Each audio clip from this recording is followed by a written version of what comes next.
It's a pretty drastic difference. 30 seconds to undo the screw, tighten this nut, put the screw back in, you'll get it. The first thing we need to do is move any large orange fruits out of the bed. I just kept thinking to myself, you know, what have you done? Look what I just found. Score! This is my leashy digging tool, and this is a soil knife. Same idea, same tool. Cutting back sedum autumn joy. So satisfying. That didn't grow in 1 year. Just take our 5-tine manure fork. Don't try to rake them into piles with the rake first. Leave your tools leaning against something. You're not gonna just like magically make it disappear. You see how there's 3 plants coming off of 1 root? Weed as often as you can and get the roots.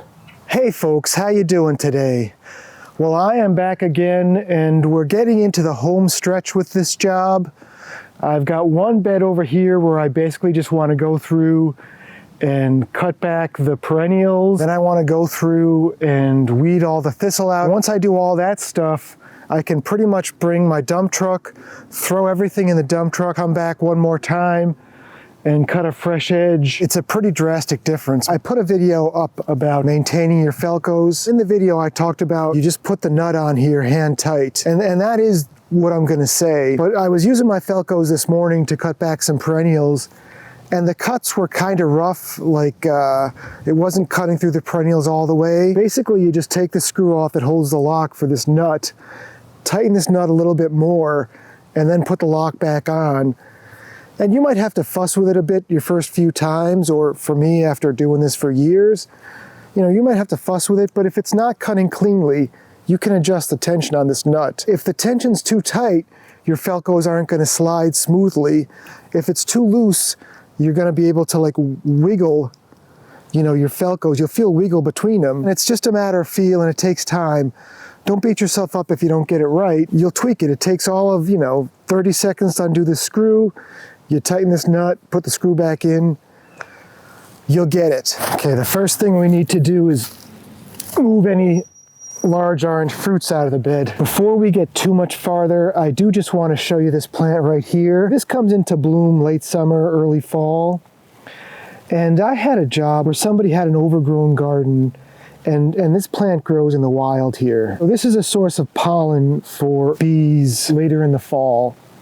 And I went to work in this one garden, and it was just full of this stuff, and it was in peak bloom. There must have been thousands of bees in this garden. They were all like honeybees. First I went through with a weed whacker and weed whacked everything, and then I went through with my grub hoe. And by the time I finished the job, I just kept thinking to myself, what have you done? There's not a lot going on, and they were loving these flowers, and I cut them all down. When I went back to do the garden, I ended up actually planting some more of this plant. Don't be so eager to cut down weeds if you see them in the landscape. I will end up ripping these out. I've already ripped some out on the side of the house. Pollinators do need these plants. And what we're gonna do now is go ahead and cut back this Pennisetum. And I would have to guess that this is Pennisetum aleopicroides Hamlin or Hameln. I'll put the scientific name there for you.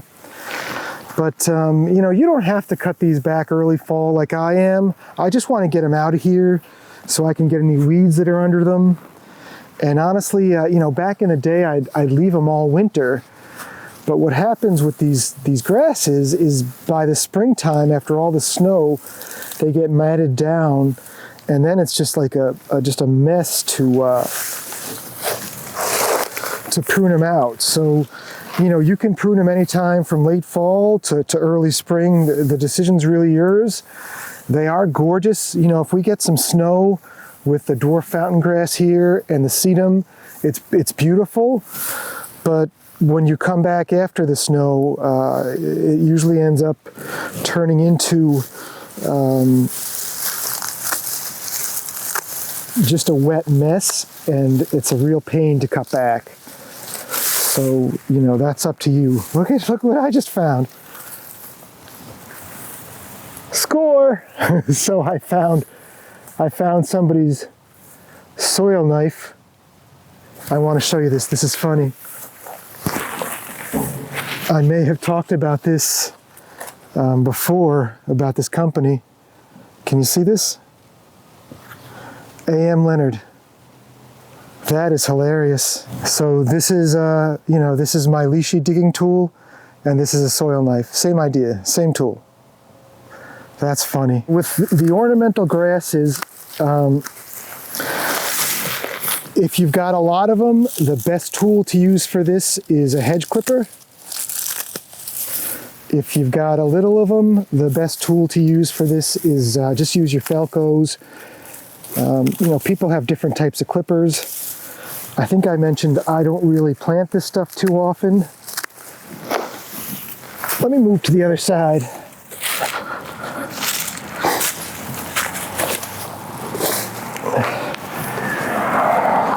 As a righty, it's much easier to get my hand where I want it to be and do the pruning, and then use my left hand to grab the grass.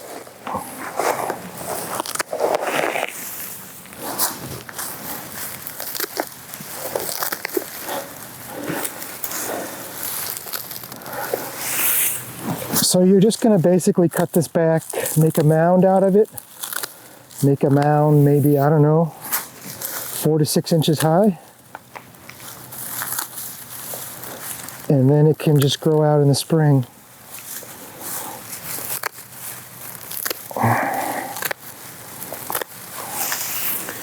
If you were cutting this back with a hedge clipper, you could also, you know, once you cut it back, just get that 5-time manure fork and use that to clean this mess up, which is what I'll end up doing.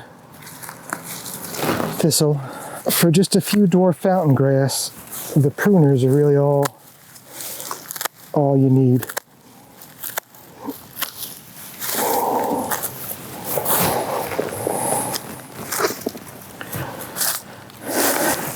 And, you know, I do like to leave them in kind of like a moundy look.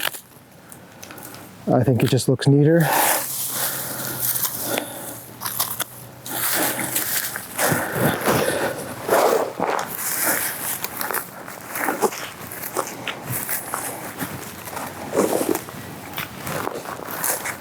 So, and look at all the mulch. So as you're looking here, I mean, the soil, look at how nice and friable, beautiful soil.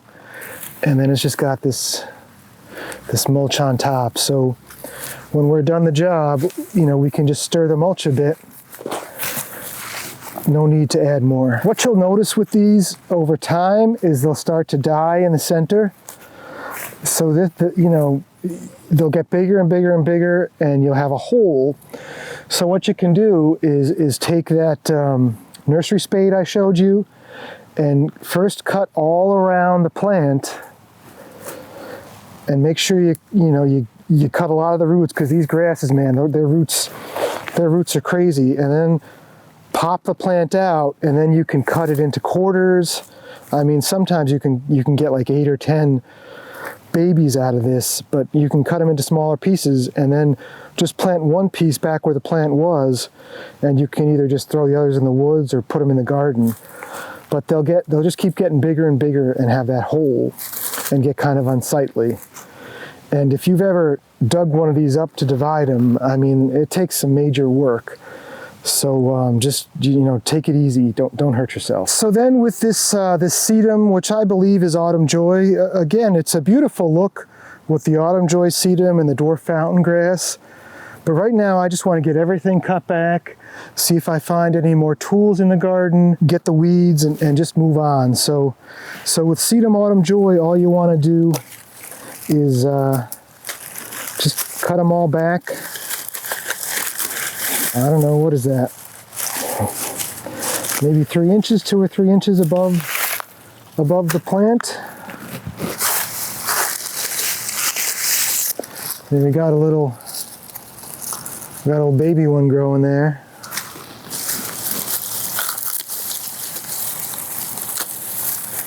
This is kind of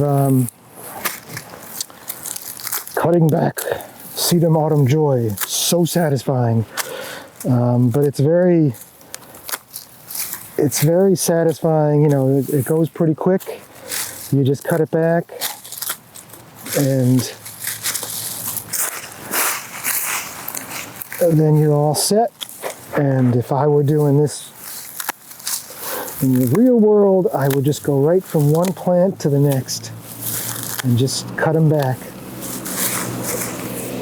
In an ideal world, you want to deadhead your black-eyed Susan, you know, in the summer after it stops blooming. And sometimes if you do that, you'll actually get more plants. I haven't really noticed the birds eating black-eyed Susans the way they eat purple coneflowers, so I don't think we have to leave our black-eyed Susans for the birds. I don't think there's any benefit. But basically you just cut the flower stalks down, you know, 2 or 3 inches from the ground. I mean, basically as low as you can without dulling your pruners or making it a hassle. And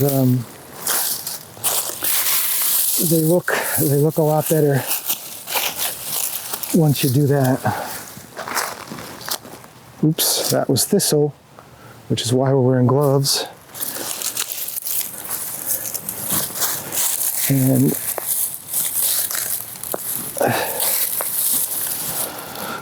a little more thistle. And then once we cut it back, then we can either rake the leaves out or use a blower. It doesn't really matter. I am going to go ahead and cut back these ornamental grasses, the sedum and the rutabaga in this bed. And I will bring you back and, you know, show you how easy it is to clean this up with the 5-tine manure fork. So we'll be right back. Folks, I'm still running into, this is a red maple seedling. I'm still running into these seedlings. And you just got to take the time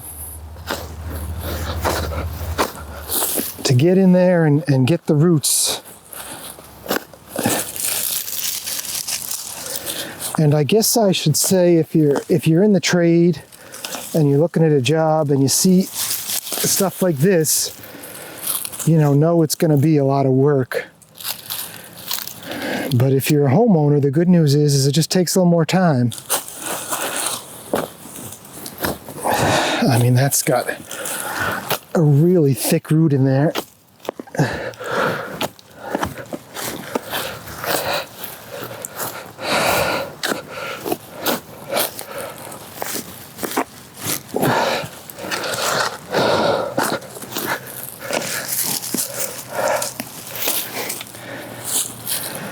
That didn't grow in 1 year. The next thing we're going to do is just take our 5-tine manure fork and all these piles of perennials we cut back, we're just going to rake them up with the 5-tine manure fork and put them in the wheelbarrow.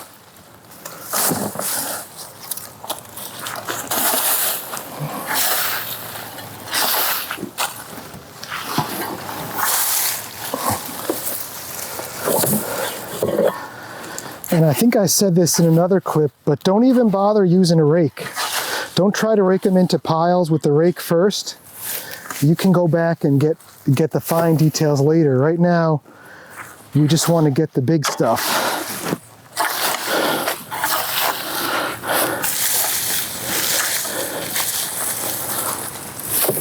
Do your best to leave your tools leaning against something, so when you come back to use them, you don't have to bend over to pick them up.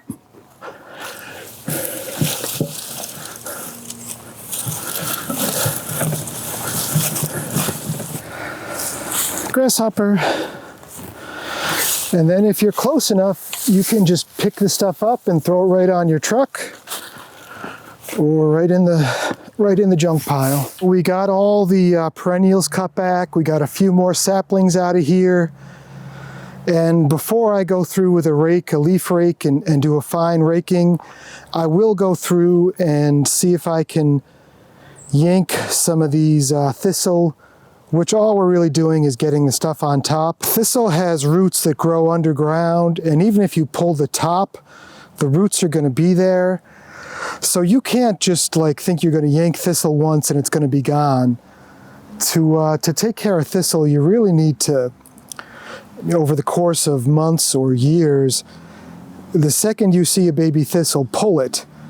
And every time you see one and pull it, you're taking some energy away from those roots.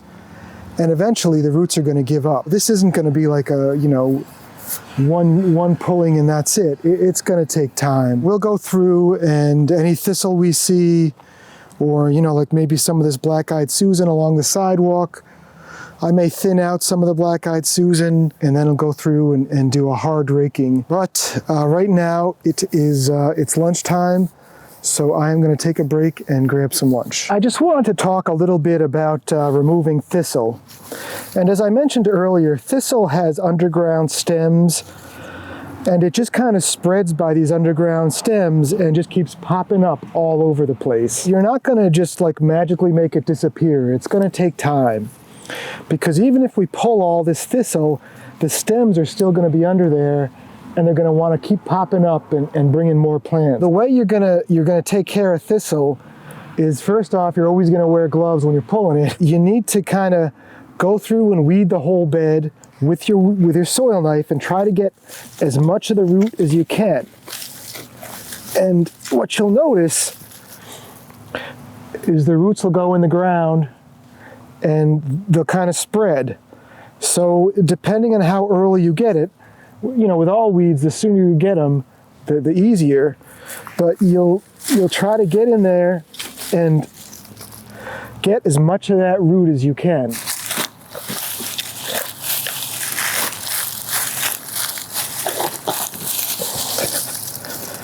So here's a good example. You see how there's 3 plants coming off of one root? I mean, that's basically the way this plant grows. So, you know, take your time, get under there, and just get as much of that root as you can. And then when it comes back, get under there and get as much of that root as you can. That's kind of going to be how you can tell where the roots are, is you'll see new plants growing. But if you keep up with it, eventually you're going to win. See that? You're going to win the fight. And I had a customer a few years ago that had like a brand new masonry work done, and the masons brought in some soil, you know, some topsoil to put on top of the fill.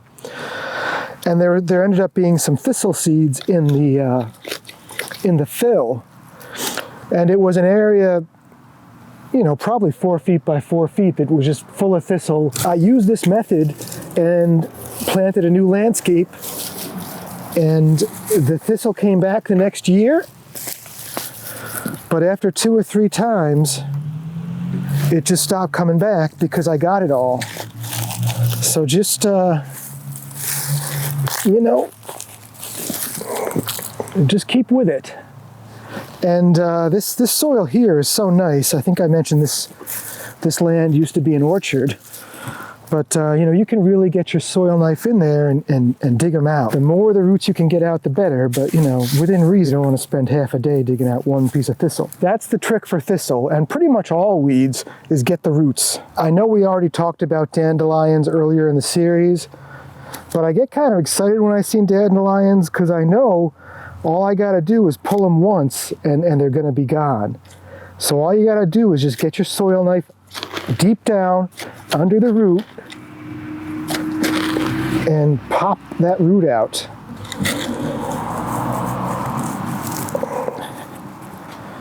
So that's what you want to get. And you know, you'll get dandelions where the root is like a foot long if they're old enough. Weed as often as you can and get the roots. Unless it's an annual weed, which you'll learn in time. And then another weed you really want to get the roots on is the violets, like here. And you'll see these in lawns, and if they're in your lawn, it's going to be a hard battle to get rid of them. But if you've got a violet in the landscape, just get your weeding knife, get under it, and it just grows in like this ball of roots. So you want to pop all that out. All right, folks, well, it's another day that unfortunately I have to get going early. So I'm going to take what's left of my day and just do some weeding. I'll probably just leave them right where they are. But just get down on my knees, get my weeding knife and my knee pad, and just go through and just pull as many weeds as I can. And then we'll come back tomorrow and keep moving forward. I think we're getting near the end on this one. All right? So take care, folks, and we'll see you soon.